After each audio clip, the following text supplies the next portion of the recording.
వస్తే మేము చూపిస్తాం, పక్క రాష్ట్రం వాళ్ళకి ఏం తెలుస్తుంది అనే రకంగా మాట్లాడారు. మేము దాని ఏ విధంగా చూడాలి?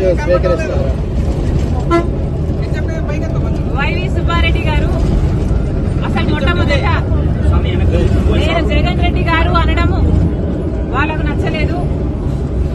సరే, మీకు జగన్ రెడ్డి గారు అని నేను అనడం మీకు నచ్చకపోతే ఇప్పటి నుంచి జగనన్న గారు అనే అనడం నాకేం అభ్యంతరం లేదు.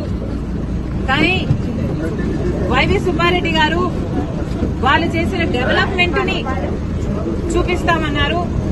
సరే సార్, మీరు చేసిన డెవలప్మెంట్ చూపించండి, మేమంతా సిద్ధంగా ఉన్నాం చూడడానికి. డేట్ టైం మీరు చెప్పినా సరే, మమ్మల్ని చెప్పమన్నా సరే, మీరు చేసిన అభివృద్ధి ఏమిటో చూపించండి. మేమే కాదు, మీడియా వాళ్ళు కూడా వస్తారు, మేధావులు కూడా వస్తారు, ప్రతిపక్ష పార్టీలు కూడా వస్తాయి. మా అందరికీ చూపించండి.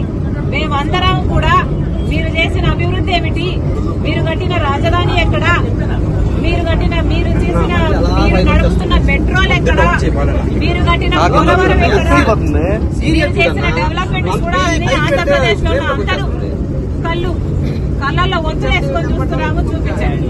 డేట్ మీరు చెప్పినా సరే, టైం మీరు చెప్పినా సరే, నన్ను చెప్పమన్నా సరే రెడీ.